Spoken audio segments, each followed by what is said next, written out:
The government will argue that the president does have broad authority to impose these tariffs and that rolling back the tariffs would hurt the US. 3 lower courts have already ruled against the administration.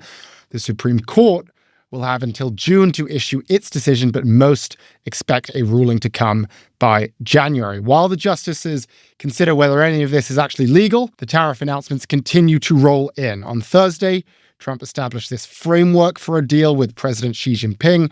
Just 3 weeks after threatening 100% tariffs on Chinese imports, the US agreed to reduce tariffs on Chinese goods by 10%. And in return, Beijing pledged a tougher crackdown on fentanyl. Meanwhile, new tariffs on medium and heavy-duty vehicles and buses took effect on Saturday. All told, consumers are still facing an average effective tariff rate of 17.9%, the highest since 1934. Okay, here with on-the-ground experience navigating these tariffs, we are speaking with Ryan Peterson, founder and CEO of Flexport, a global logistics and supply chain management company. Ryan, thank you very much for joining us. It's great to be here. Yeah, something bad must be happening in tariffs world when you call me. It's Yeah, exactly. You're the only one who's actually experiencing this and understanding what's really going on here. So obviously, there's the Supreme Court, which is having the hearings on whether these tariffs are actually legal. That is ongoing. We will have a decision by June. That is the rule. Perhaps we'll have one earlier. But last time we had you on, it was about 6 months ago. We were talking about tariffs, and the word you used to describe the business environment was paralysis. Where are we now, and is that still the word? Yeah, it's, and the reason I said paralysis is it was just very difficult for people to make decisions because it was all changing so fast in terms of which countries were being hit with what duty rates. I think we have a lot more information than we did. When was that, 4 or 5 months ago?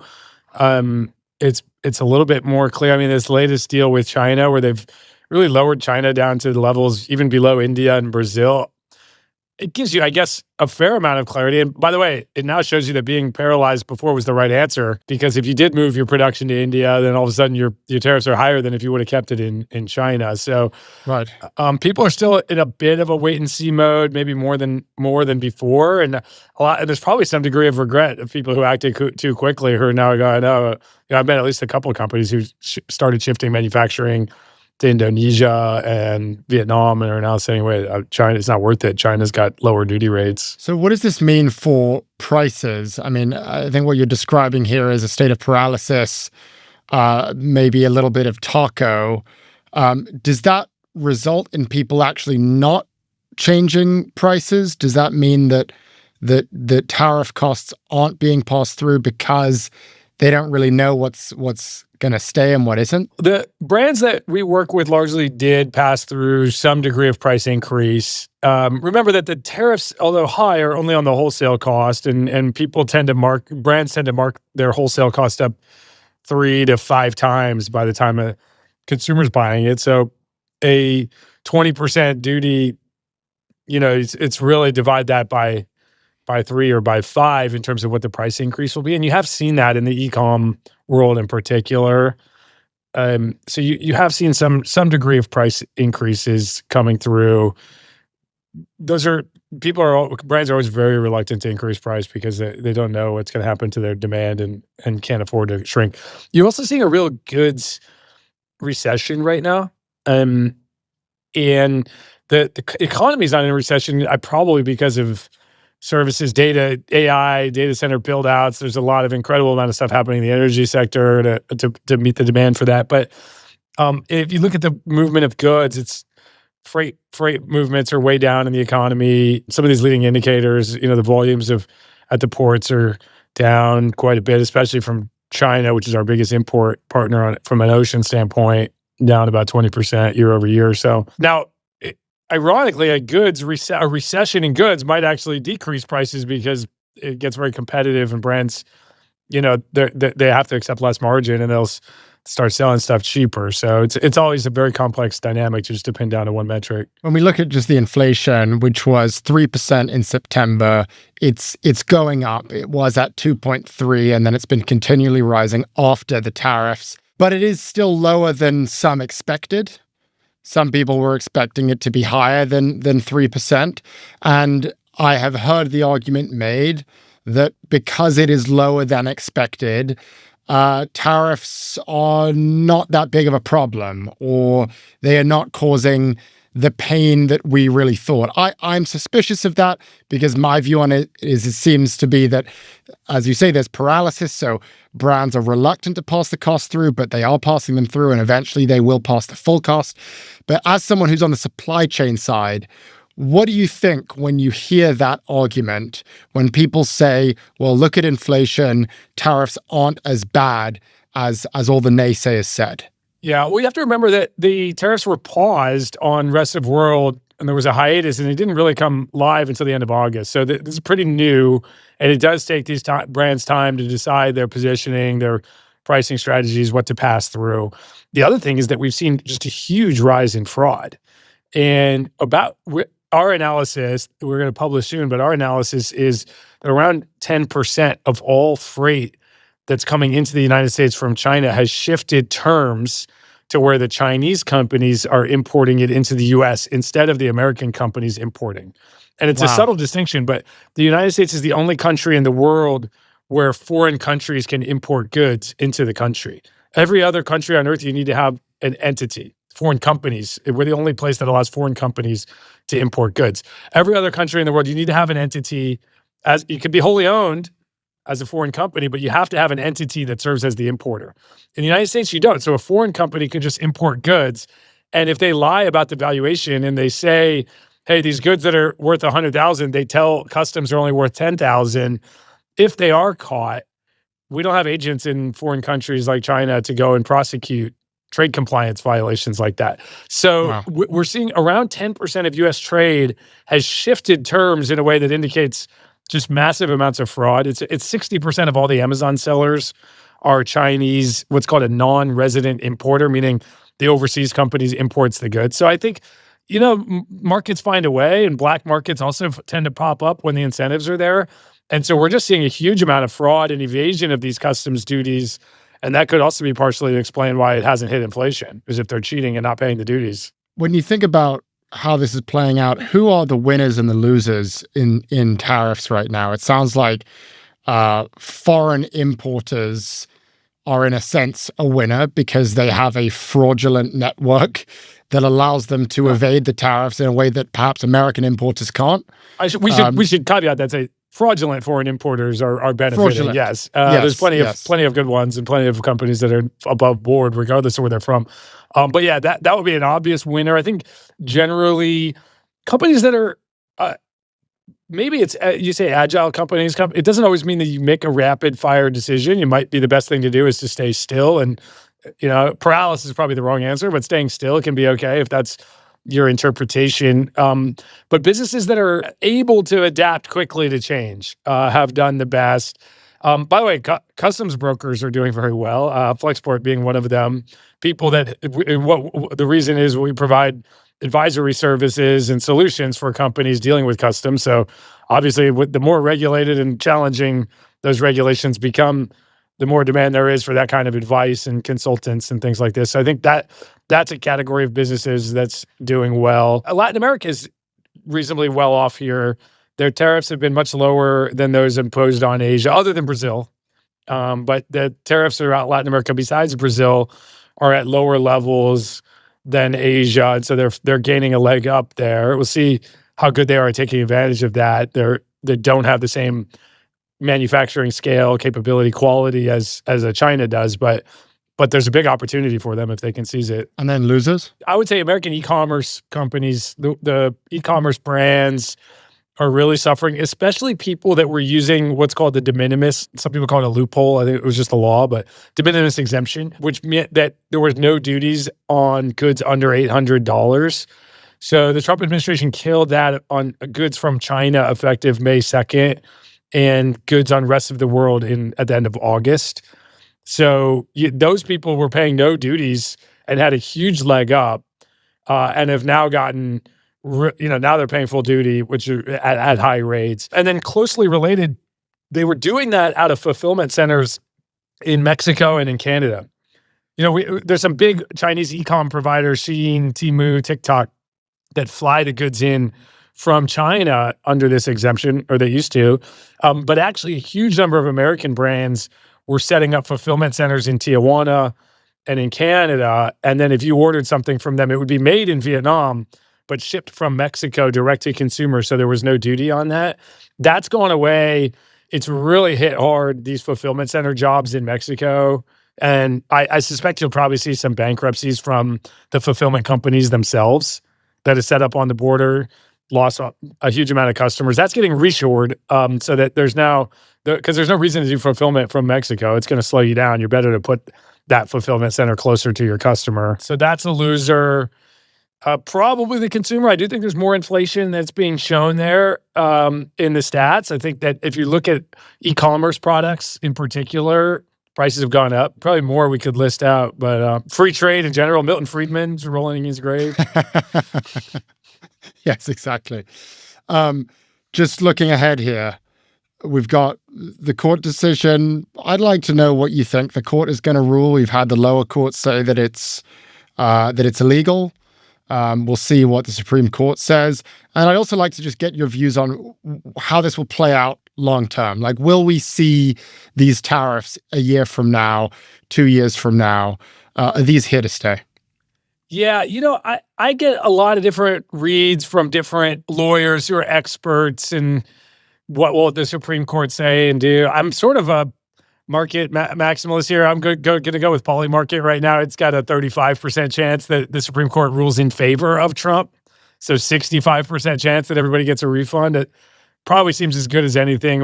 It'll be very interesting to follow that one real time and see if it leaks at some point, Yes. right? If that market moves very quickly before it's announced. The other indicator there is the currently you can sell your right to these refunds, and there are investment banks that are brokering these transactions, and you're getting about 25 cents on the dollar if you sell your refund now. So that's probably your range. That and that somebody's trying to make a profit on that. They're not doing that just to get their that's not saying there's a 25% chance. It must be higher than that it gets turned over, or they wouldn't buy it. Smart money. It sounds like you think that a year from now, probably not looking as affected by tariffs as we are today, or maybe there are no tariffs. Yeah, I'm just going off the markets. I don't really have a good insight into the Supreme Court. I think the Supreme Court is more of a political body than it is a legal one in a lot of ways. So the counter argument to that is just, well, there's some Trump appointed a lot of those people, and it is a right wing court at this point. So but who knows? I do know that the Trump administration will spin it as a win either way, right? The stock market will boom and they'll go, look what we did. So there's always a way. I think Ben Franklin said it's good to be a reasonable person. You can come up with a reason for anything you want to do. I think that's the right prediction there. All right, Ryan Peterson, founder of the Tylenol controversy. U.S. Tylenol sales fell 11% last quarter after Trump linked Tylenol use to autism, and shares in Kenvue, the Tylenol maker, fell 22% in the weeks that followed. Now comes this buyout from Kimberly-Clark. The company is paying $21 per share. That is a 46% premium to where the stock closed on Friday. But it is worth noting, Kenvue traded at roughly that same level just a few months ago before the Tylenol controversy. So here to help us unpack this acquisition, we are joined by Dan Primack, business editor at Axios and the author of the daily Pro Rata newsletter. Dan, thank you very much for joining me on Prof G Markets. Thanks for having me. So Kenvue, which was spun out of J&J, there are a lot of questions about how this company was going to fare. It is now being acquired, or Kimberly-Clark has announced it is acquiring it for $48 billion. Let's just start with your top line reactions. Any initial thoughts on this deal? Well, I mean, from Kimberly-Clark's point of view, even though their investors hated this deal today when it got announced, the strategic rationale does make a certain amount of sense, right? Kimberly-Clark is known for selling things like Huggies and toilet paper, and it wants to move into or expand into health and wellness, particularly as Americans get older. So that makes sense for them, kind of, own the entire life cycle. That makes sense strategically. But there's these massive litigation risks, which is what I think the investors were freaking out about, not just Tylenol, but also also some old talc lawsuits that are tied to J&J. As you mentioned, Kenvue spun out of it a couple of years ago, but it remains on the hook for those as a defendant in lawsuits, not just in the US, but also in Europe. Yeah. How much are those lawsuits driving the stock right now? I mean, it's down 35% since the spinoff. Is that the real story with Kenvue? Is that why the stock has suffered so much? I think that's a big part of it. Look, it's a big price tag, right? If you include debt, it's nearly $50 billion.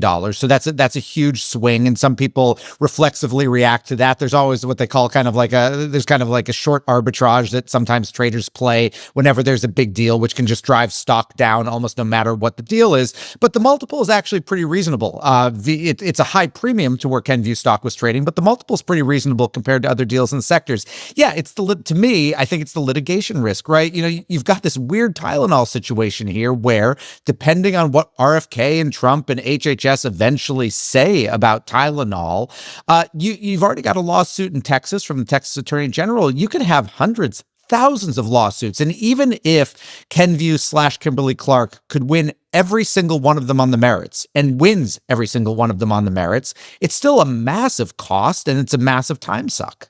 Mm. Yeah, what do you think is the strategy for Kimberly-Clark right now? Why does this make sense for Kimberly-Clark? Yeah, as I said, I think it makes sense because they want to move into health and wellness, and that's what Kenvue is, right? It's got a huge portfolio of products that are health and wellness products, some of which might get divested. Kenvue and Kimberly-Clark kind of talked about that a little bit on the analyst call after this deal was announced, although not with any specifics on what might get divested. But look, Americans are getting older. Americans need more health and wellness products, and so if you're Kimberly-Clark, it's kind of a growth area to move into. They Right. use the word tailwinds a lot. And also, I think this is a CEO who wants to really put a big acquisitive stamp on his company, which again, Kimberly-Clark is the sort of company that will always survive, right? Even in the age of AI, people are still going to need toilet paper. That's not going to change, but it's not a high growth sort of business. This could really bulk them up on the top line. Final question here.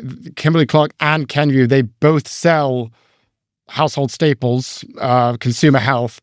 Are there any antitrust concerns here? Is that something that we should be looking at? Traditionally, I would say no. I don't think so.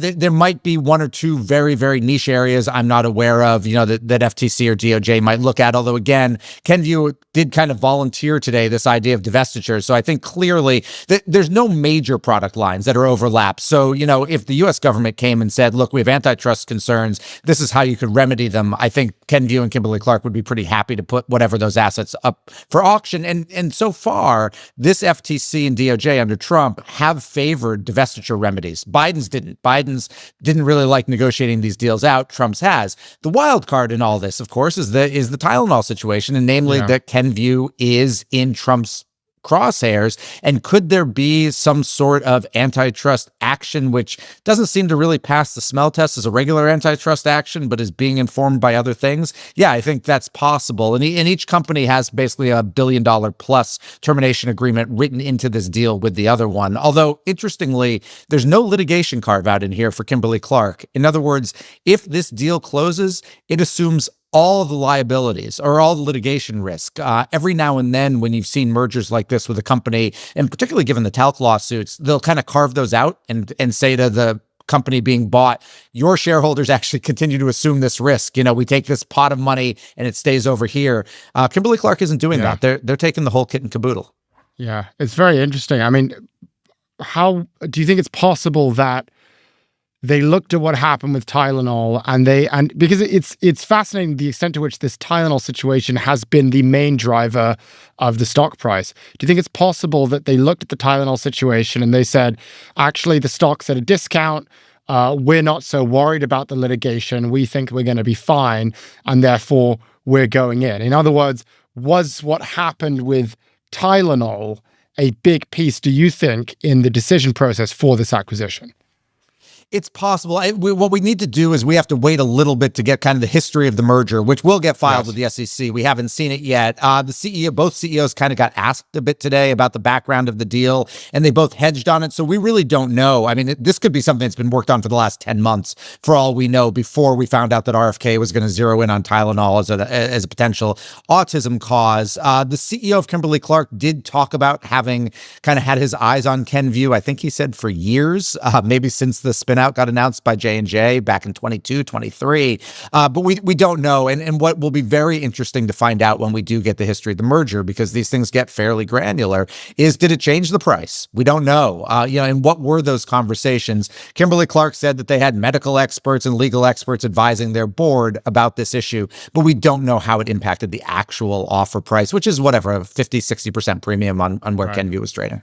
Yeah, certainly the involving OpenAI. We've seen OpenAI partner up with Microsoft and Oracle and NVIDIA and AMD, practically every big tech company, but now they will partner with Amazon. And once again, the market is very, very excited about this. Amazon added nearly $100 billion in market cap on news of this deal. Now, what makes this different from other deals? Well, not much other than the size of it.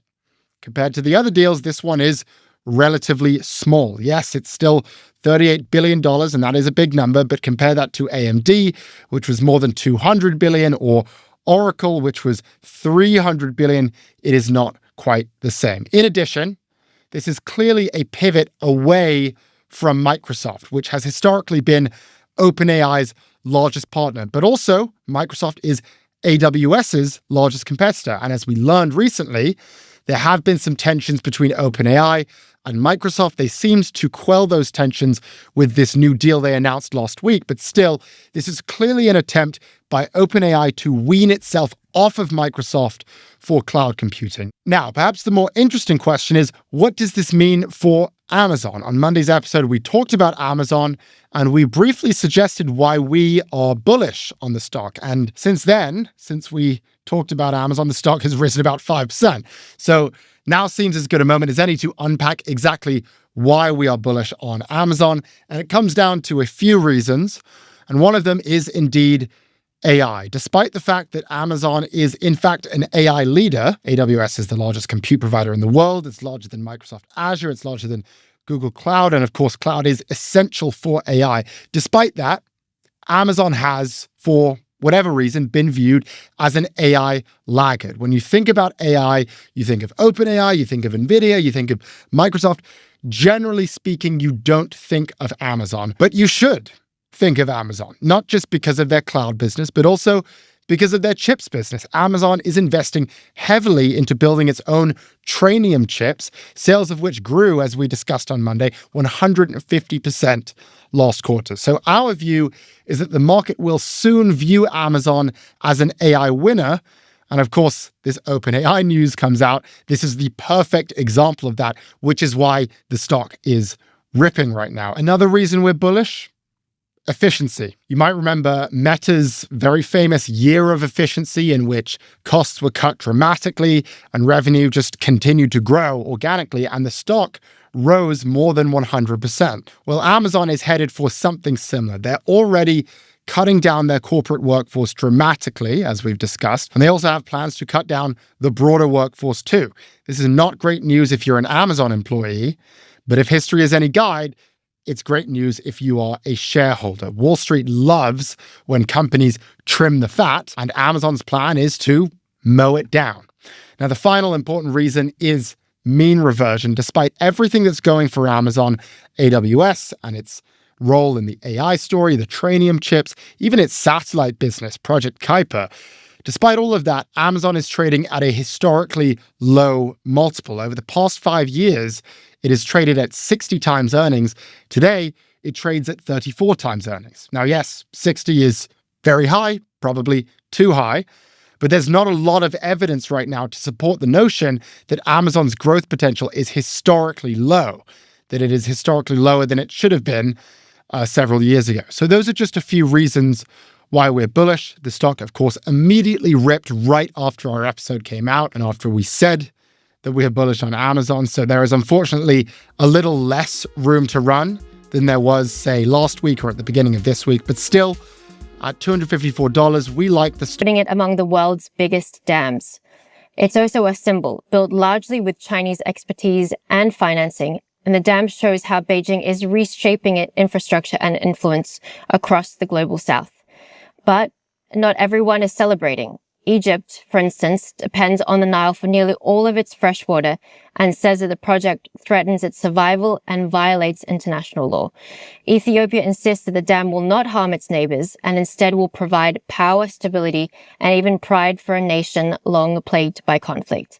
Now, James, I didn't know much about this dam. I was fixated on the Tibetan dam, but you brought my attention to this. What does this mega dam in Ethiopia say about China's growing role in the global south and in Africa? Well, I mean, it really is a big event, this. First of all, the size of the dam is just huge. It could be the type of infrastructure that might change the destiny of a whole country. And Ethiopia is a large country with about 122 million people. Only about 20% of those people have currently only about 20% of those people currently have access to electricity. So if this dam comes to generate at full capacity, it could mean that many millions more are connected to the grid. But you asked about what does this mean in terms of China's outreach to the global south. And what I mean by the global south is really the developing world. These are countries that are less economically powerful, but much more numerous than the countries that populate the West. And I really think that this is a key point, because China is building infrastructure all over the global south. In the case of this dam, Chinese companies were central to the construction of it. 11 of the dam's 13 generation turbines were supplied by Chinese companies, and China lent about 1.2 billion US dollars to help finance the dam. This is happening all over the developing world, or the global south, as it were.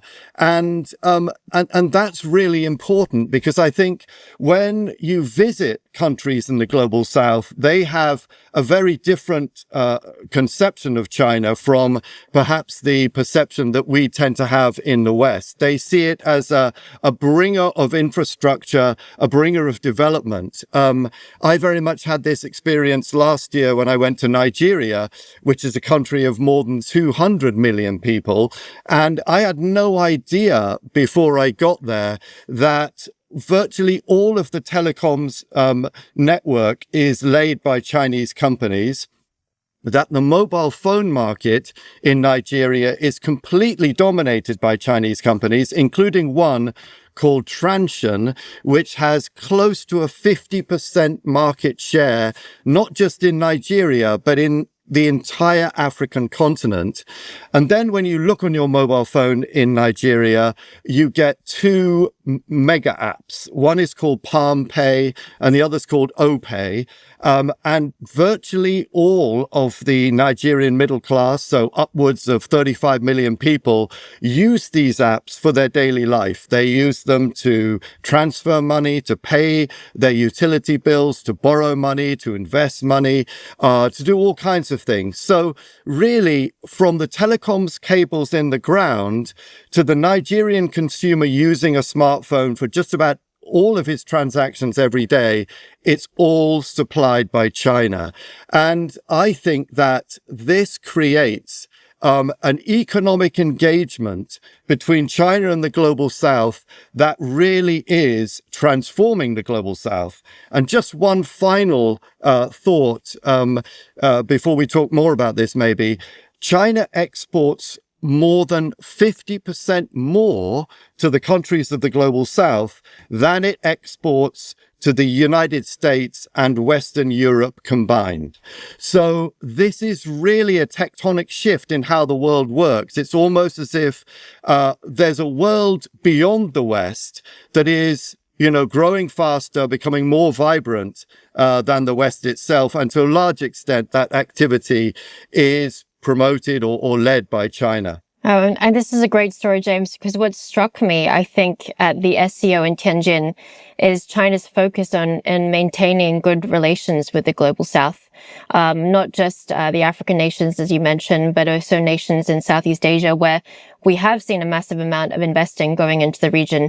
The four largest trading partners, Indonesia, Malaysia, Thailand, and Vietnam, have seen a quadrupling of Chinese investment over the past decade, averaging about $8.8 billion a year. So China, I think, is putting a lot of its eggs in the basket, so to speak, of the global south. But this makes me think, James, why is it that we in the West are not really getting that much media coverage of this issue? That's a great question. I mean, as a former journalist, I think I just think it takes a while before newspapers in the West really kind of catch up with this idea, before it really comes onto their radar.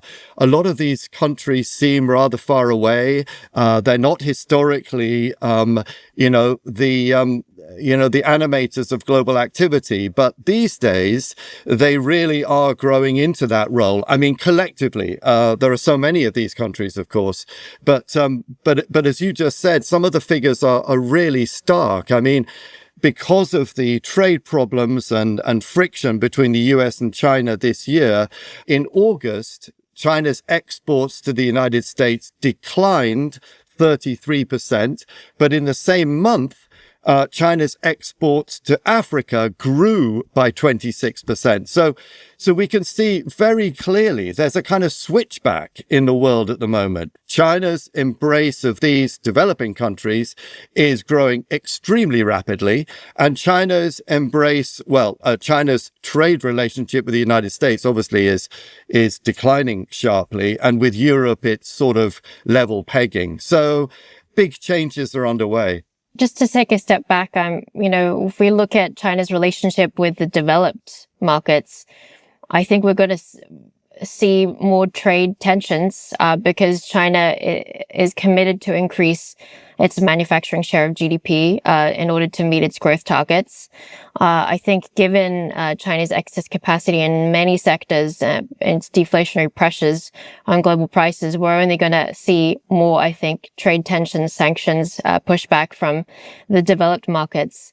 How will China be able to fill the hole, so to speak, with the global south? I struggle to see how that gets solved. But certainly what struck me in the last year or so is the focus on trying to maintain good ties and even trade relations with some of these global south countries. I think it wasn't a surprise that China announced at the beginning of the year that it was going to have a zero tariff trading with what they call least developed economies. I mean, this is all part of a PR strategy, right, from Beijing, but does it help meet its economic goals? Well, I mean, of course, when China exports to these countries in the global south, the profit margins are significantly lower than when China exports to the US or Europe. That's simply because in the US and Europe, people can afford to pay more. So there is that. But certainly, overall, if we look at what the global south accounted for in terms of China's total exports last year, it was about 44%. So that's almost half of China's total exports last year was to the global south. So really, I think we are already in a world in which the global south is almost holding up half the sky, as Chairman Mao used to say. And perhaps in the future, this will only grow. In fact, my projection is that this year it will become even more pronounced. And we may well get to Chinese exports to the global south being more than half of China's total exports to the world. Yeah. My hunch, James, with that figure is that a lot of it is China rerouting or doing final assembly through, say, Malaysia, Thailand, Indonesia to get back to the developed world. So I think a lot of that number is going to be pushed up by China, creating alternative supply chains to obviate some of these tariff pushback from the developed markets, say in the EU or the US. Absolutely. Well said. Yeah, that's a very important part of this whole picture. Yes, absolutely. When we spoke about this, because again, knew nothing about this, you quoted Larry Summers to me. which is Yeah. always great. Well, that's right. I mean, Larry Summers, the former US Treasury Secretary, I think really summed up the difference to what the US offers to the developing world and what China offers to the developing world. He said that when you engage with the US, you get a lecture, and when you engage with China, you get an airport. So, I mean, obviously that was tongue in cheek, but there is a certain resonance on that kind of thinking as you travel through the global South and you ask people in these developing countries what they think about China. Okay, let's take a quick break and stay with us. Well, welcome back. This, I think, was probably going to be the most fun topic today, James. Just so you know, it's about Labubus. China's youngest top 10 billionaire isn't just a tech founder or a property tycoon. No, he's the founder of an ugly, cute plushie called a Labubu. And the rise of Labubu, I think, is a great example of how China is now not just exporting cheap goods, it's also exporting pop culture. So Labubu is a toy from Pop Mart's The Munsters franchise. And basically, it's this, I had to look it up actually, it's this Nordic mythological creature that got adapted by a Hong Kong artist, and that was then packaged by Wang Ning, who is the founder of Pop Mart, into these cute collectible items that have graced the bags of Rihanna to Dua Lipa, to even David Beckham. So it's really, I think, caught the attention of mainstream, but also as a great example, as I mentioned, of how China isn't just doing cheap goods; it's doing culture, and we're seeing that not just in Labubus, but also with TikTok, with Shein, for instance. So the bigger question is this part of Beijing's soft power push, or is it really just an example of China's entrepreneurship and ability to scale and move really quickly in the contemporary culture? Do you know anything about Labubus, James, or are you completely... Well, as you guessed, you're stretching a little bit from my age group here, Alice.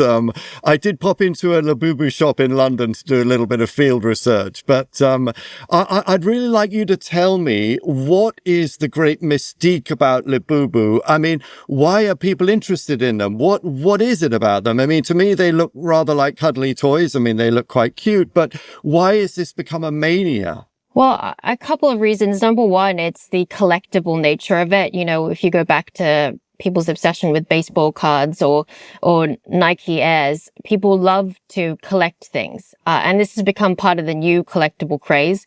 There's also a mystery element to it because a lot of these boxes are quote unquote blind boxes. So apparently Wang Ning, he used the Japanese vending machine model of these blind boxes in which you didn't know what you were getting.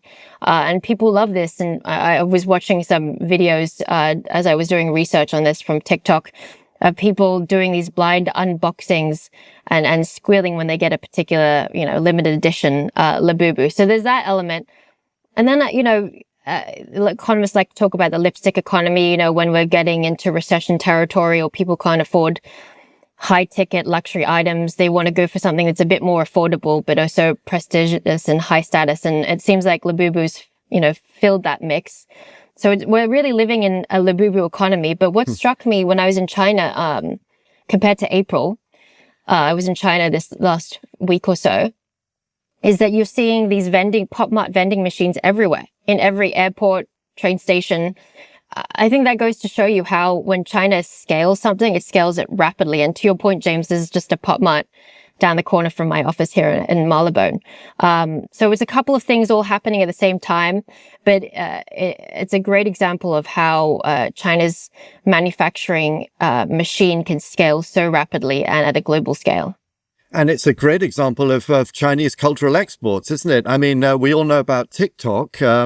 That's become a sensation. There are more than 170 million users of TikTok in the United States. But I was doing a little bit of research on the history of this, Alice, and this is by no means China's first cultural export. Way back in the 18th century, China was famous for exporting porcelain around the world. And one of the most colorful rulers in Europe at that time was a man called Augustus the Strong. He was the legendary king of Saxony and Poland. And he said, amongst other things, to have fathered about 356 children. But one of his other great appetites was for, as I said, Chinese porcelain, which in those days used to cost as much as gold, ounce for ounce. And this devotion, which he called his maladie de porcelain, almost bankrupted his kingdom. So you can see that in the past, there were manias that spread from China to our markets. But Labubu, to me, is the first big craze that's come out of China involving something physical. I mean, TikTok obviously is online, but, you know, this is a very interesting cultural development itself. I mean, what do you think of Labubu? Do you have Labubus?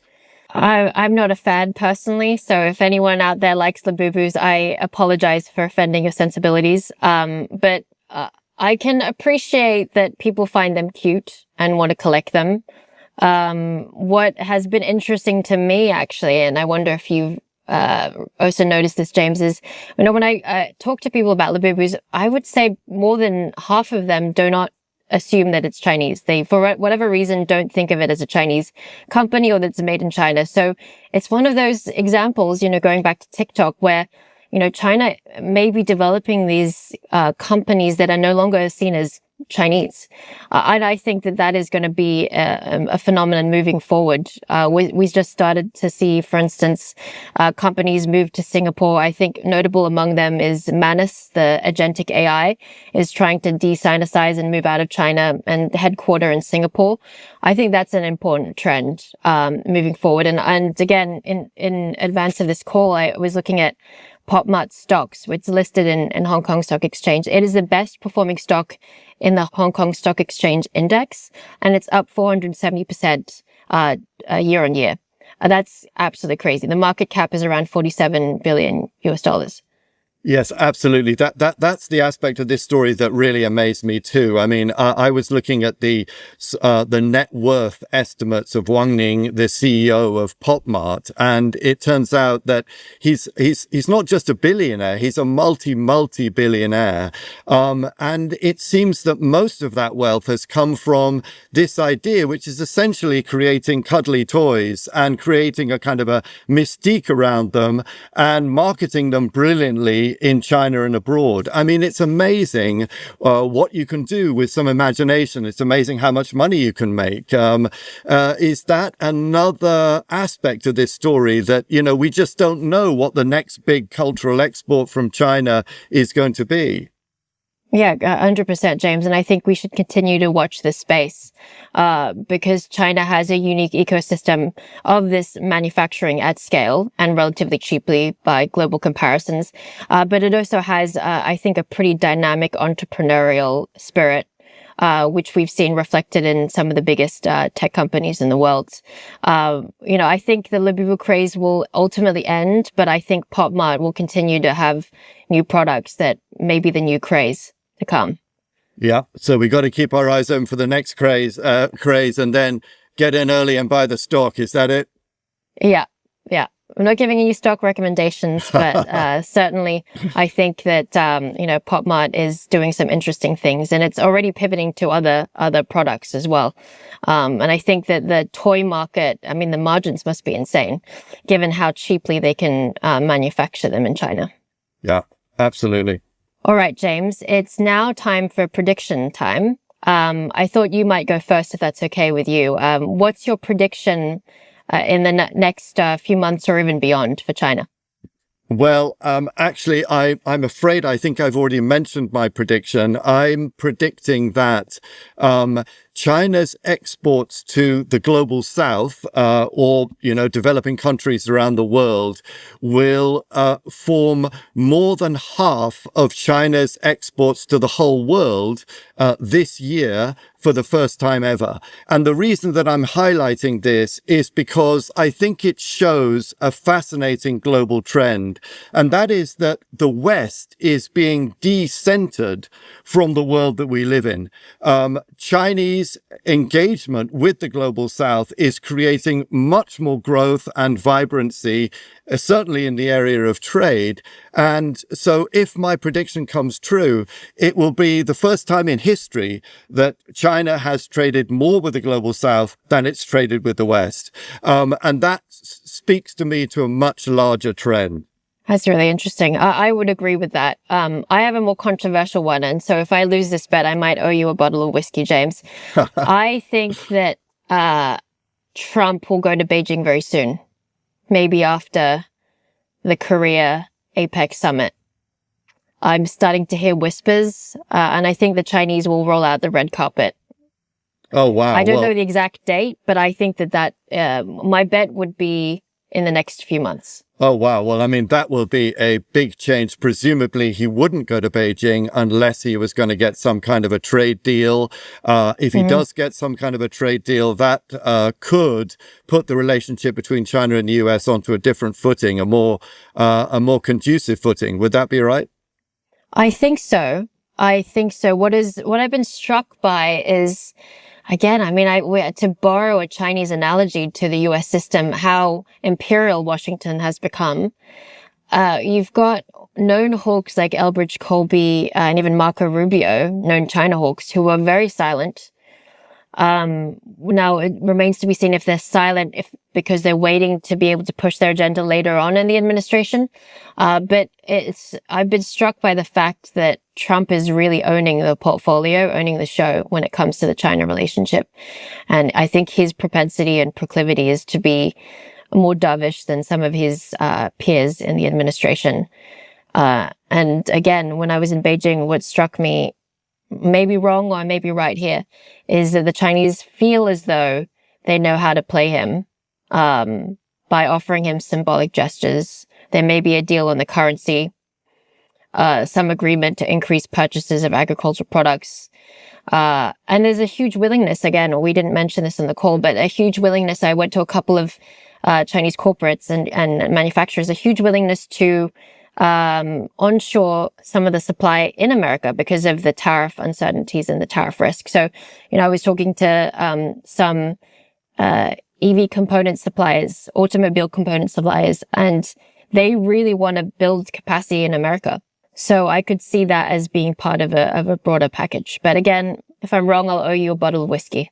Well, even if you are wrong, I mean, I'll happily take the bottle of whiskey, but even if you are wrong, I think what you point to is a fascinating set of possible developments. And if that does happen, then obviously it really will change a lot. Definitely. So we'll have to see what happens in a month's time. All right, that's all for this episode. Thank you very much for listening to China Deep. Flag for Amazon, but also a red flag for the internet at large, which has revealed itself as extremely reliant on AWS. AWS now accounts for 1/3 of the global cloud market.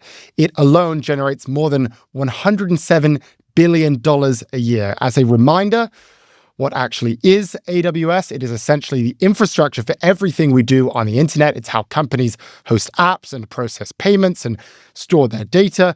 So when AWS stops, it's similar to the power going out. Everything stopped. And that is exactly what we saw yesterday morning.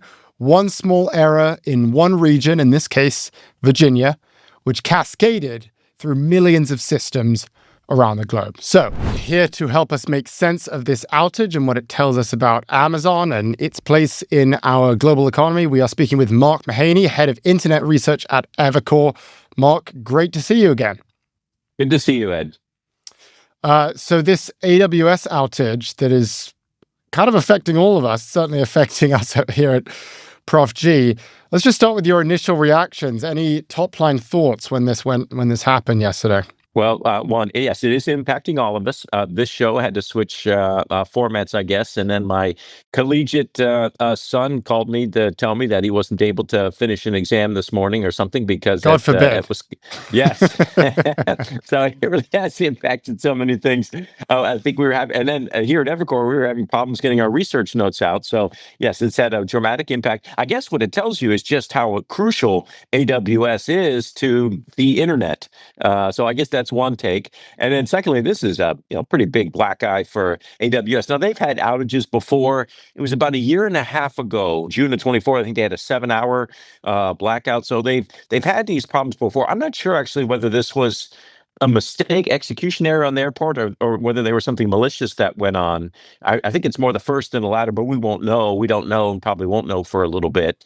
Yeah, it's in a time when AWS, the backdrop on all this is that AWS is a very significant percentage of the value for Amazon. Amazon as a stock has underperformed for some time because of the belief that AWS has been slow to embrace AI, that they've been a shared donor to companies like Azure and maybe Google Cloud and maybe Oracle. This doesn't help. This doesn't help Amazon, and it doesn't help the narrative on the stock. But for now, it looks like investors are willing to shrug it off. I hope it doesn't speak about broader issues at Amazon, though. Yeah, it was quite interesting to see the stock's reaction because, we've seen pretty significant stock declines on kind of small news for Amazon this year. And then on this news, you'd think it would be pretty negative, and then the stock goes up, not dramatically. But I wonder if perhaps investors are maybe realizing how important this is. Maybe this brought to light how much everyone needs AWS. Just want to get your reactions to perhaps that view. You may be right, Ed. I'll take a different point of view. I just think it's that the company has had AWS has had outages before, and they've been able to come back. And so I think that's the market expectation. But it does seem like this is dragging on. My guess is that if it turns out that this is a 12, 24-hour partial outage, I would think you'd see a stock reaction tomorrow if it's not clearly taken care of, sometime this evening or tonight, East Coast time. I would think you would see a bleeding into the stock then. As a internet analyst, is this the kind of thing that is a legitimate bearish signal for Amazon? Is this the kind of thing where you see this and you think actually, cloud, one of the most important sectors of the stock market at large at this point, is this the kind of thing where you think maybe we need to diversify, maybe we need to look at other cloud providers? What does this mean for Amazon long term? Well, it'll depend on the duration of the outage and the partial outage. But the extent that this continues, it'll cast real. I mean, AWS didn't invent actually the cloud industry. I think that was actually Google. But for all intents and purposes, they have been the cloud poster child for good solid 15 years now. Maybe it's faded a little bit in the last 2 years. And to the extent that something like this happens, it just raises just more questions about the durability of AWS's leadership, not about the durability of cloud demand, storage, and compute, but about the durability of AWS's leadership. Yeah, just look at the valuation. It's quite striking. It's kind of one of the big laggards in the Mag 7, trading at 17 times EBITDA. You've got Meta at 19, Apple at 27. It seems that there is kind of sluggish sentiment, perhaps you could call it, around Amazon right now. I'm just wondering if you have any thoughts on why that is, perhaps aside from the outage. Why is Wall Street not so excited about Amazon when you compare it to the other Mag 7 stocks? I think the single biggest reason has to do with AWS and the AI narrative. I think the single biggest factor behind not all tech stocks, but a large number of them, is whether they are perceived correctly or incorrectly to be AI winners or AI losers. And it's very hard not to look at the AWS results of the last 2 years, dramatically slower growth than what Azure's been able to put together. Google Cloud's been able to do, maybe even Oracle. It's very hard to look at that in a time when clearly AI cloud demands are growing triple digits year over year.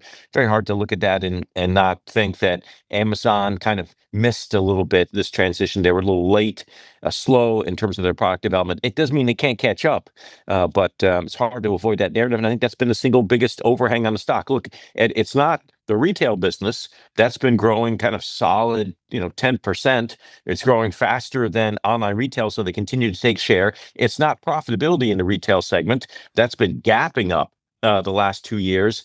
The ads business has been doing well for Amazon. It's up with that margin. So it's none of those factors. It's really been the big drag factor has been AWS. And AWS and Amazon need to prove that they can grow at least in line with the market again. And until they do that, I think this overhang is going to remain. You often talk about, I believe the term is dislocated high quality companies. Did I get that right? Yes, you did. Do you think that Amazon could be a contender? I mean, it's a high quality company for many of the reasons that we've discussed. Perhaps it is dislocated because of the AI narrative. Do you think that that could fit in the category or no? Yeah, I think so. I mean, we're also in a point where, I do hunt for these DHQs. DHQ. Sorry, you have to come up with an acronym. So dislocated high quality, you got to do it. And, at the beginning of the year, I thought that was Uber. Great, that worked out. Then 4 or 5 months ago, that was our top pick. And then we made Google our top pick. All this is useless to you now because those are all picks in the past. But now what do?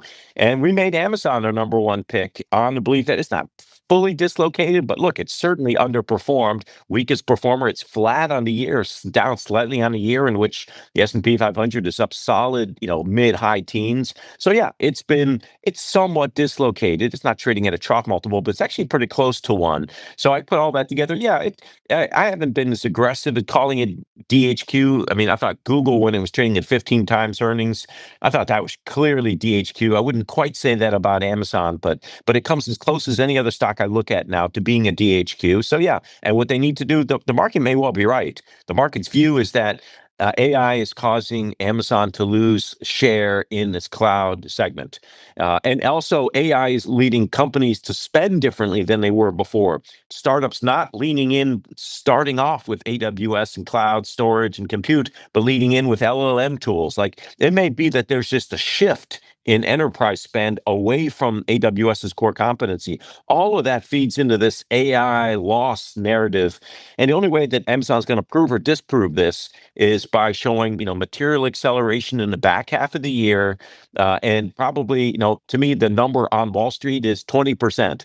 If AWS can show that they're exiting this year, 2025, with 20% year-over-year growth, I think that narrative will change rapidly, just like it did with Google on a very different setup about 4 months ago.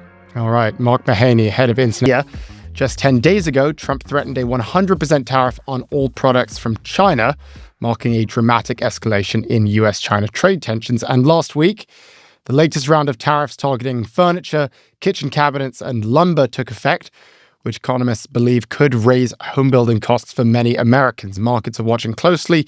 Just yesterday, major indices climbed on signs that US-China tensions may be easing. Either way, we thought that this would be a good time for a quick tariff update. What impact have these tariffs had so far? Who is really absorbing the cost and what is really going on? So here to explain that, we have Maurice Obstfeld, Professor of Economics Emeritus at Berkeley and Senior Fellow at the Peterson Institute for International Economics.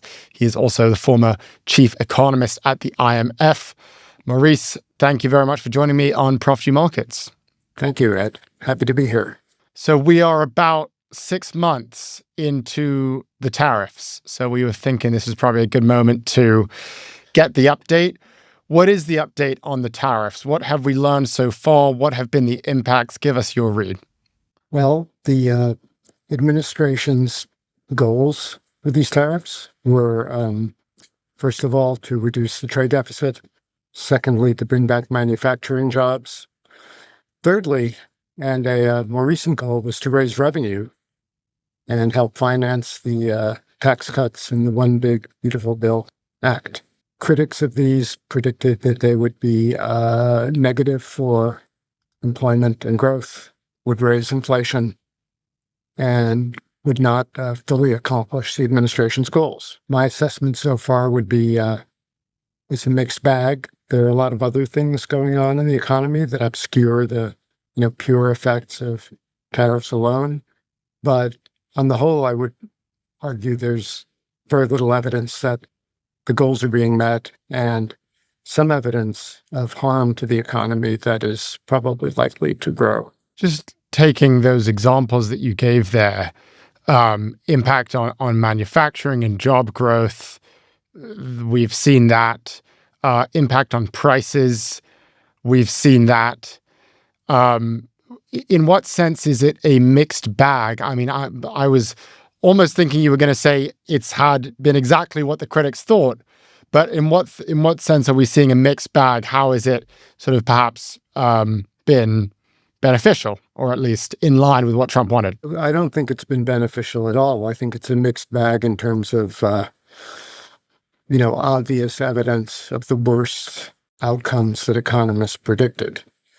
I think, all the costs are there and will become more evident over time. Other factors in the economy have obscured what's going on. I don't think that they can hide the damage for long. So, for example, we're basically in the midst of an AI boom, which is lifting investment, lifting stock market prices.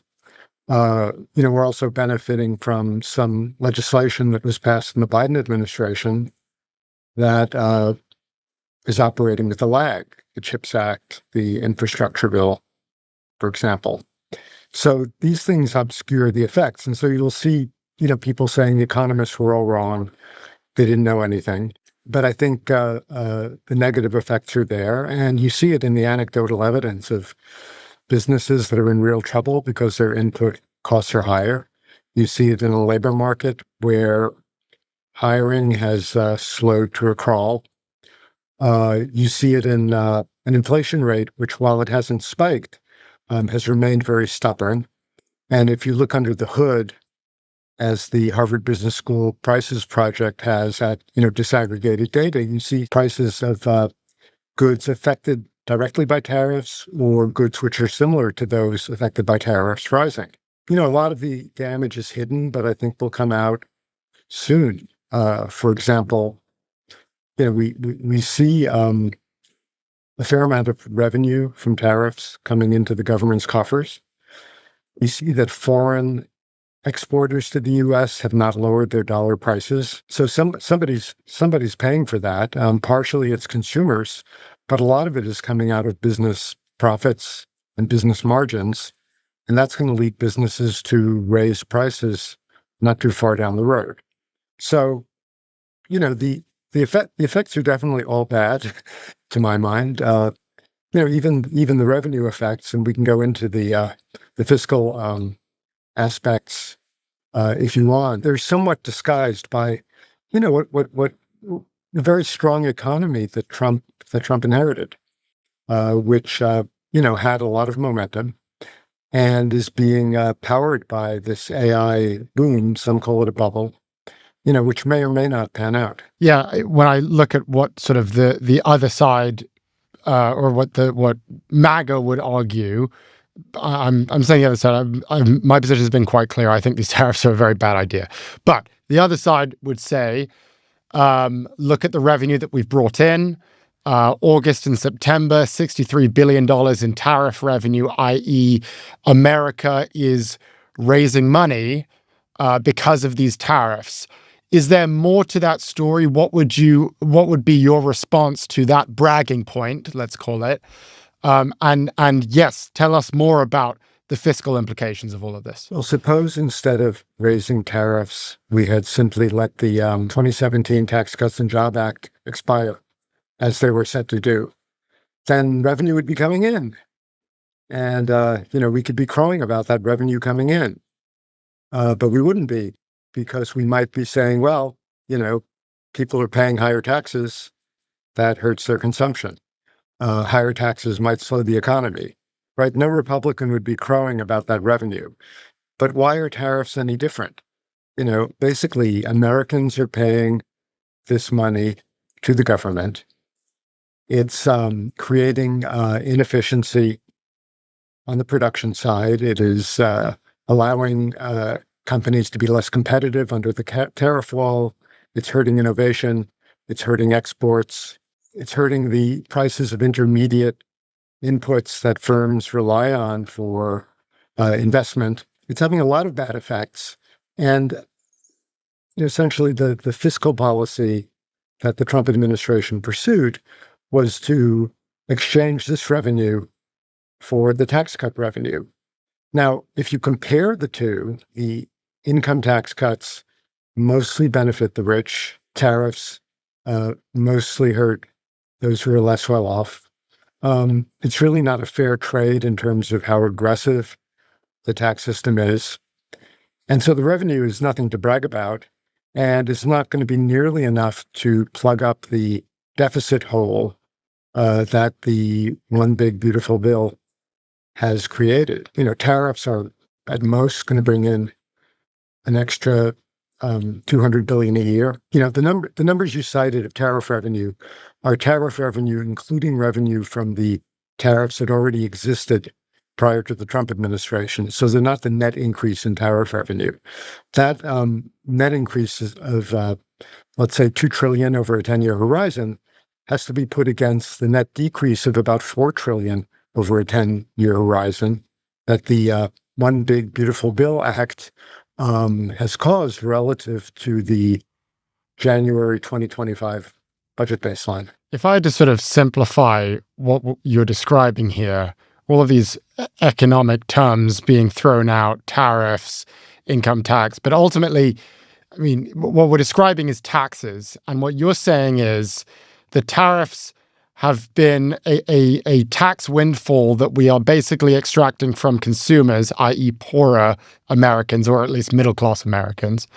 And the tax cuts that we're going to see in the Big Beautiful Bill, those are tax cuts that we're seeing among the rich predominantly. So it sounds like what we're describing here is basically a wealth transfer from middle class and lower income Americans to higher income Americans.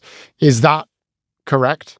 That's exactly right. The Trump administration is trying to move back, at least partially, to the kind of tax system we had in the 19th century and the early part of the 20th century, which was based largely on tariffs. The income tax had not even been instituted because it was not viewed as being consistent with the Constitution. We had a constitutional amendment that made it possible. And then we moved away from the tariff-based system. We lowered tariffs. It was very good for general prosperity. It was good for the distribution of income. And the reason we moved away from tariffs toward this income tax system was in part because the tariff-based system was so regressive. It so penalized the relatively poor. And the income tax was viewed as much fairer and much more equitable. And this strategy that the Trump administration has is just turning the clock back more than 100 years. Final question. Do you think this is going to continue? Would you expect that prices will continue to rise? I think prices will continue to rise. We'll see more inflation down the road. I think we'll also see more business distress down the road, especially small businesses. But I fear that these tariffs, because the government is going to become dependent on that revenue, will not be easily removed ever, even if the administration changes parties. Wow. Okay. Maurice Obstfeld, really appreciate your time. Thank you for joining us. Pleasure, Ed. Thank you. That was Maurice Obstfeld, Professor of Economics Emeritus at Berkeley and Senior Fellow at the Peterson Institute for International Economics. Now, if you are following the administration on social media, well, you would probably get the idea that tariffs have been a win. And most recently, you would have probably heard about this $198 billion surplus that the US registered in September. Many people are talking about it. It's a $118 billion increase from September of last year. And according to many officials, it is because of the tariffs, which sounds pretty good. As usual, however, we are missing some context, some important context, which tells us a very different story from the one we're being told. And that is 88 billion of that 198 billion, that was actually counted from August because the 1st of September fell on a weekend. So it was really an accounting blip. And at the same time, 130 billion of that 198 billion was also a one-off savings number from this restructuring of our student loan portfolio, i.e. another accounting blip. So if you actually account for those two distortions, well, this month's surplus, which everyone keeps talking about, it would actually amount to a deficit of $20 billion. So not really a win. Now, having said that, we shouldn't just write off the tariffs and the revenue that the tariffs are generating. The tariffs have raised revenues, roughly $118 billion in fiscal year 2025, which again, some would say is actually a good thing. But I will once again remind you, as we just discussed, from whom those tariff revenues are actually being raised. And it's you. It's the consumer. Because as we've said many times on the show, tariffs aren't really a tax on foreign nations. They are actually a tax on Americans. Because it's the importer that pays the tariff, i.e. the American company. And the American company can either cover the costs fully themselves, or they can pass the costs onto the consumer. And indeed, the data is telling us, just as we predicted, the costs are being passed on to the consumer, at least in part. According to Goldman Sachs, the American consumer is shouldering roughly 60% of the tariff burden right now, which is why prices are going up. We saw the previous CPI report where inflation rose to 2.9%, up from 2.4% before the tariffs went into effect. Which items rose the most in price? Of course, the tariff-sensitive items, toys, TVs, coffee, up 10% in August. In fact, without the tariffs, the most recent inflation reading in August would have been about 0.5% lower. We're also seeing it play out in retail. Walmart has outwardly acknowledged they have raised their prices because of tariffs. Procter & Gamble, they have also acknowledged they have raised their prices because of tariffs. Amazon, they actually haven't outwardly acknowledged it, but indeed, they are raising their prices anyway. Target is raising their prices. Home Depot is raising their prices. Everyone is raising their prices. And there is a very obvious thread that runs through all of these stories. And obviously, it is tariffs. Tariffs are raising prices. We predicted this back in the spring when it was a lot less popular to say it. It takes 90 to 180 days for a US retailer to place an inventory order, get it shipped, get it fulfilled, place it on a shelf, price it, and then sell it. Which means if you implement tariffs in April, you're not going to see these price increases in the same month. You're not even going to see the price increase in the next month. It's going to happen 3 to 6 months later, which means that realistically, inflation's going to come, but it's going to come sometime in the fall, maybe just before Christmas. And you can lock that prediction in from me right now. And here we are. It is fall. It is 2 months before Christmas. Indeed, the tariff impact has taken effect. The question now is whether or not it will continue, whether or not it will get worse. And we will begin to see that on Friday. We'll see the consumer price index for September. We'll probably get a better picture of the downstream impacts that these tariffs are having on the consumer. Our prediction fall, and the stock did indeed fall as much as 4% in after-hours trading on that narrow miss. We'll see how it trades throughout the day. So, joining us now to break down these earnings, we have Gil Luria, Head of Technology Research at D.A. Davidson. Gil, great to have you on the podcast. Thank you for joining me. Thanks for having me. So let's get into these NVIDIA earnings. Biggest day of the year, biggest day of the quarter, I should say. Just looking at this revenue here, $46.7 billion, up 56%. $41.1 billion in data center revenue, up 56%. $26.4 billion in net income. Remember, this is all on a quarterly basis, up 59%. And yet, the stock fell in after hours. Make that make sense to me. Yeah, so first, happy NVIDIA Day. It is the biggest day of the quarter. The guidance of 54 billion was slightly less than expected because some investors, some estimates had included China revenue in their forecast when the company made it clear that this revenue forecast, this estimate, does not include at least any H20 sales. And so that number looks a little light. But again, considering they said, if we can sell H20s, if we get the licenses and the customers and the government tells us how much taxes we have to pay, we could actually do $2 to $5 billion more. So in that sense, it's a fine forecast. Again, slightly less than the higher expectations, but it's an okay forecast. So this H20 China debacle, and we should probably clarify what that means. So this H20 chip, which was designed for China, that was basically NVIDIA's China chip.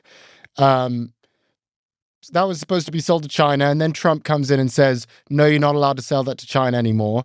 Then he reverses that decision and says, you can sell it, but you got to pay 15% to the government. And now I'm hearing that they're not allowed to sell those H20 chips anymore, or they're discontinuing that. There's a lot of confusion here with this H20 China situation. What is going on there, and how important is it to NVIDIA?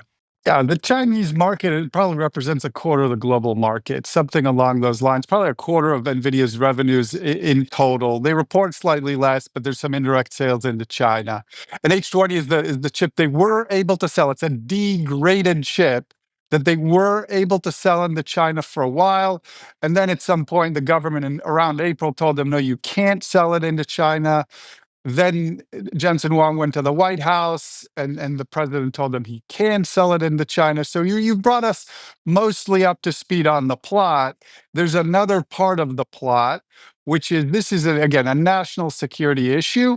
NVIDIA, the government believes and has some convicted felons that have smuggled NVIDIA servers into China and therefore asked NVIDIA to start tracking servers so they don't get sold into China by their resellers. Hopefully you're keeping it. We're still And this on. is the US government saying this. Yes. Okay. The US government asked NVIDIA to put trackers on their chips so nobody can smuggle the most advanced chips into China. Yep. China felt strongly that that's offensive to them.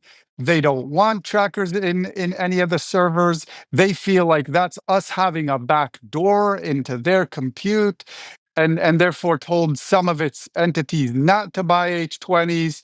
And here we are today. The US is allowing NVIDIA to sell H20s. It will charge them a 15% tax to do so, but China has frozen those sales because it feels like those trackers represent backdoor into their data centers. So the US and China have to figure this out. Jensen Huang is shuttling between to try to reconcile those differences. And for now, NVIDIA can sell H20 chips not into China, which it did in the July quarter, but isn't selling into China yet. Hopefully that all makes sense.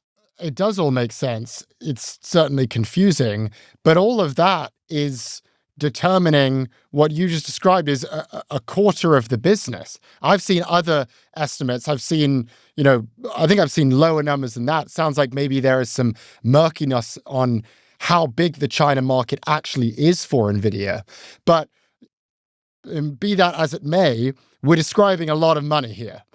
And that's a lot of confusion that determines a lot of money. So did this earnings call clarify anything about China? Did we learn if the H20 chips are going to be sold? Is that included in the guidance? Did they remove it from the guidance? I've heard that they're working on a new chip that might work for China. Did Jensen clarify anything for us on this call? What we heard is that there were no sales of H20 chips to China in the July quarter. There were sales of H20 chips not into China in the July quarter. For the August quarter, they said, we're not including any sales of H20 chips into China for this quarter, the October quarter. So our forecast of our guidance of $54 billion plus or minus 2% does not include any H20 sales into China, although we believe we may be able to sell H20s into China in the quarter as much as $2 to $5 billion. That's where we're at. On a parallel path, we are now trying to convert. Remember, H20, that's Hopper chips. That's 2 years ago. Old news. Now we're working on Blackwell chips, right? The current generation is, in fact, the Blackwell Ultra. So NVIDIA is working on degrading Blackwell chips to a point where they can sell those into China. But the government hasn't even made it clear to them, the US government hasn't made it clear to them how far they need to degrade it in order to get those approved. So that's a parallel path that probably isn't relevant for October quarter, but is relevant for the January quarter as we look ahead into what is pretty a good high expectation for the January quarter as well. So that's what we heard. That's how far we've gotten in terms of the commentary. The company didn't give that much more detail on the call, but we know all those things. Were you surprised at all by the market's reaction? We'll see how it trades throughout the day. Maybe it'll rip back up throughout the day. But, falling as much as 4% after hours, that's pretty significant. I'm wondering if you are surprised by that move at all. Do you think that that's warranted? Not surprised at all. The stock has been up very considerably this year, and especially since those lows in that April, May timeframe. And again, expectations walking in where they would be able to guide to more at 55 billion, maybe 55.5 billion for the next quarter. So the fact they guided to 54 plus some option on China was a little less than expected. So it makes sense for the stock to pull back a little bit. Yeah. Stepping back, the valuation is reasonable. It's at the same level that it's been in the past when the company was growing 25%, which is probably what we're looking at for next year. So the fact that it was a full valuation, didn't guide quite as high as investors expected, that explains the pullback. Yes. It seems as if the market basically is looking for any reason to bring it down. I mean, they are scrutinizing these earnings, and anything that even seems remotely shaky is an excuse to bring it down just a little bit. But having said that, we are at, what are we at? $4.4 trillion, the most valuable company in history, the first company to hit a $4 trillion market cap. And as you say, not a crazy valuation given the growth and given the financials that we're seeing. What are the macro concerns though for NVIDIA? When we see these little dips, if we had to put ourselves in the shoes of someone who decided to sell after they saw those earnings, what are some of the reasons that people might be pulling back from NVIDIA? What are the major concerns about this stock? Yeah, so we've talked about China at length. That's going to add a lot of variability. But the bigger concern is that there will be other bottlenecks that limit NVIDIA's ability to grow. Meaning, a chip can only go into a data center when the data center is built, hooked up to electricity, and has its HVAC installed. We are having a harder and harder time, especially in the US, finding spots that we can build next to an electricity output, sufficient electricity output. And then we're having difficulty building those data centers and installing HVAC because that requires a lot of people that have been very busy for the last 2 years. So the only thing that could really slow down NVIDIA outside of China is if we are not able to build the warm data centers fast enough to put those chips in. The other set of concerns has to do with the progress of AI, which is models have made remarkable progress in the last 2 years, in the last year, in the last 6 months, and they've gotten so capable that we are all using them a lot more. And we're using them to an extent that inference demand is growing very rapidly, which is driving the data center demand, which is driving hyperscalers to buy more chips, which is driving other companies now that are not hyperscalers to buy more chips. As long as the model continue to be helpful to us, that will continue. But if at any point it hits a wall, and consumers stop using and adapting the models for their everyday use and trying to use them at work, if that was ever to slow down, we could see a slowdown in demand. Having said that, as we sit here today, that doesn't look to be the case anytime soon. We are all using AI models for more and more of our personal lives and increasingly our professional lives. So that demand looks to grow, but that would be the other place where the NVIDIA story could get derailed. Yeah, definitely. We're definitely scraping the barrel there for concerns, but it's helpful to know that. We appreciate your time, Gil. Happy NVIDIA Day to you. And I will just say, we love having you on because you somehow make chips and graphics processing unit 50%, one of the sharpest trade escalations in recent history. The White House says that the move is designed to punish India for buying Russian oil. They are concerned about what those oil purchases are doing to aid Russia in their war on Ukraine. So it's not just an economic move, it is really a geopolitical move. But make no mistake, this will be economically very painful for India. America is India's largest trading partner. We buy $87 billion worth of goods from India per year. That is more than a third of India's total exports. And so, according to estimates, you slap on an extra 25% tariff on top of the 25% that we already had in place, remember, for India. And you are looking at erasing a full percentage point of GDP growth for the Indian economy. You are also likely putting 2 million jobs at risk in India. So this is a big deal. Maybe not as much of a big deal for America, but certainly for India. And it's also a big deal in terms of our relationship with India, which we have worked very hard on throughout history. And now it appears we are essentially leaving it behind, or at the very least, damaging it. But let's get an expert on to break this down for us. Our producer Claire spoke with Raymond Vickery, who is really the perfect person to tell us what this all means. Raymond is a former member of the Clinton administration. He was the U.S. Assistant Secretary of Commerce for Trade Development. He focused specifically on India when he was in the administration, and he is now a senior associate at the Center for Strategic and International Studies. I think that this is a huge mistake on the part of the Trump administration. You know, for the past 30 years, we've worked very, very hard to overcome the estrangement which had existed between these two largest democracies in the world. And with one stroke, much of what we have done has been thrown into doubt and to disarray. So this is a very unfortunate development, not only from an economic, but from a strategic point of view. These two democracies have made progress both in terms of economic engagement and strategic engagement based on trust. And this approach of putting really the highest tariff rate from the U.S. in the world on India, a supposed partner in so many areas, is extremely difficult for us to rectify in a short run, and is completely the wrong approach. You called it an estrangement.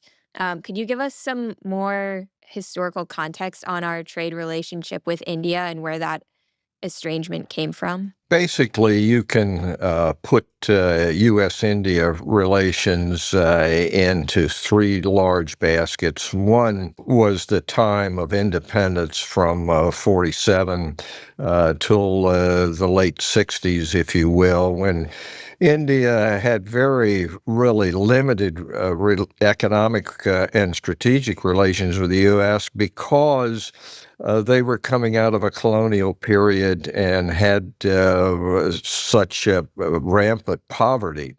In about the late 60s, early 70s, the relationship got worse because there was a feeling that India had sided with the Soviet Union in the Cold War. In the early 1990s, the U.S. and India entered a period of reconciliation.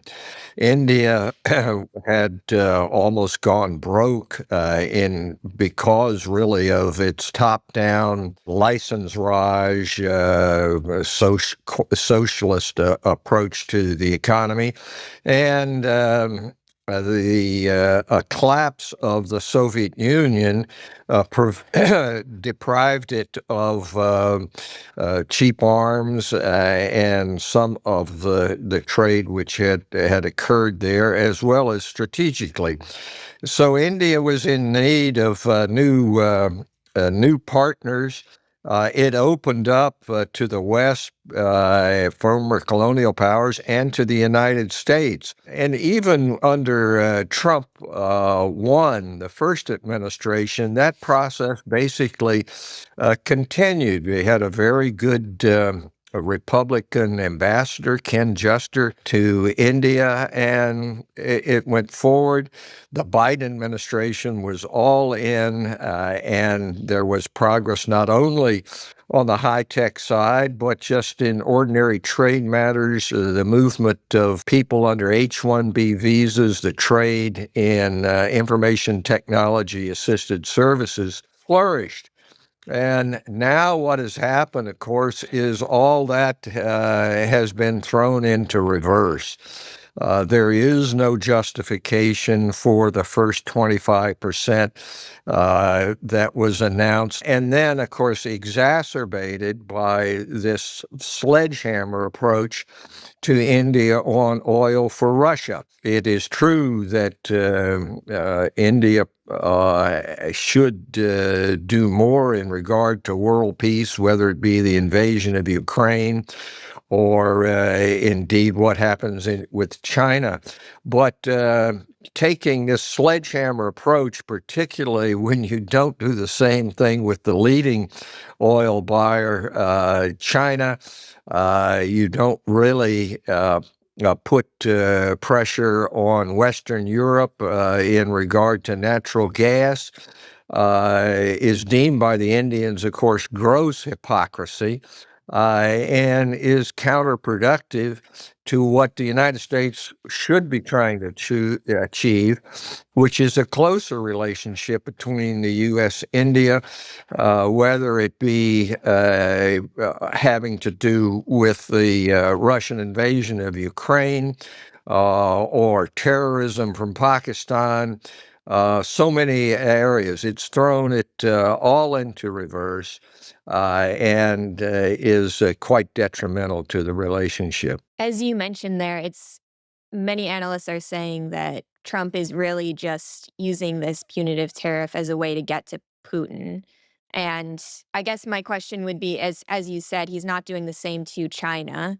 So why do you think Trump has chosen India as this means of punishing Russia? Well, I hate to say it, but I don't really think it's about Russia so much as it is about President Trump and his egomania as being the center of not only national but world decision making. I think the Indians